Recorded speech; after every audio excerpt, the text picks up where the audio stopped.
सरकार इस बजट को जन कल्याणकारी बता रही है, लेकिन क्या ये वास्तव में गरीबों, किसानों, श्रमिकों और मध्यम वर्ग के हितों की रक्षा करता है?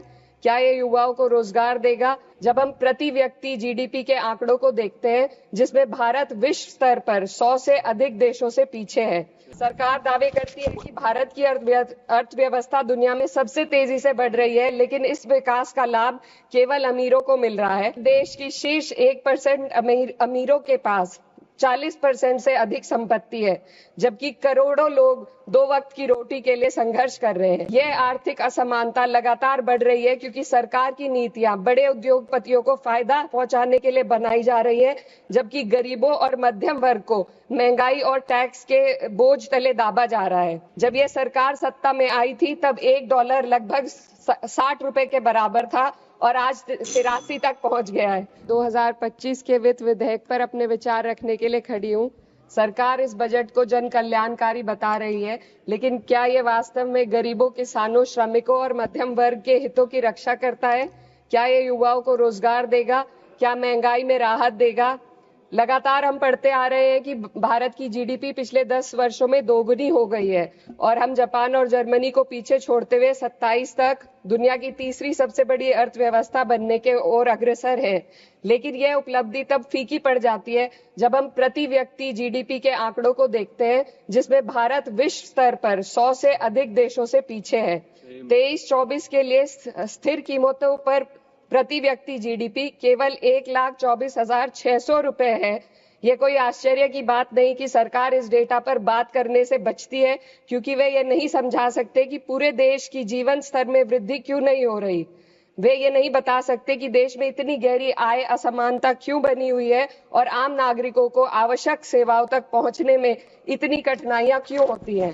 सरकार दावे करती है कि भारत की अर्थव्यवस्था दुनिया में सबसे तेजी से बढ़ रही है, लेकिन इस विकास का लाभ केवल अमीरों को मिल रहा है। आज हमारे देश में शिक्षित युवा नौकरी की तलाश में दर-दर भटक रहा है।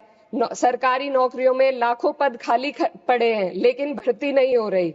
निजी क्षेत्र में भी नौकरियों की संख्या घटती जा रही है। उधर देश की शीर्ष 1% अमीरों के पास 40% से अधिक संपत्ति है, जबकि करोड़ों लोग 2 वक्त की रोटी के लिए संघर्ष कर रहे हैं।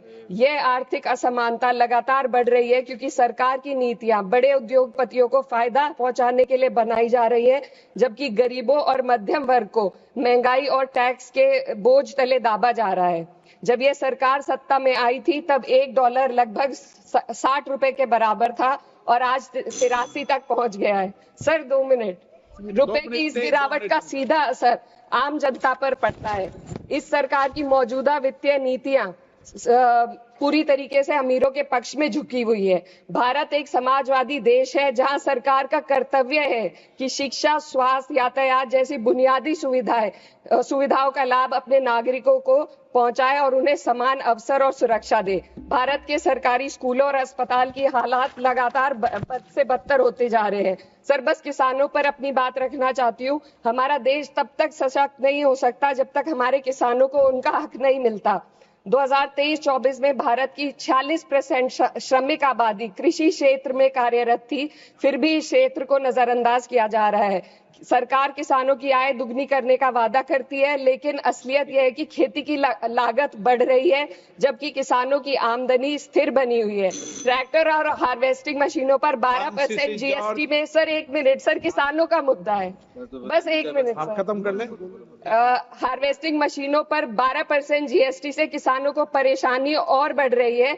यदि सरकार इस बोझ को कम कर दे तो खेती में फायदा होगा। साथ ही साथ प्रधानमंत्री किसान सम्मान निधि के तहत जो मिलने वाली राशि है उसको बढ़ाकर 6,000 से 12,000 कर दे तो किसानों की आय में फायदा होगा।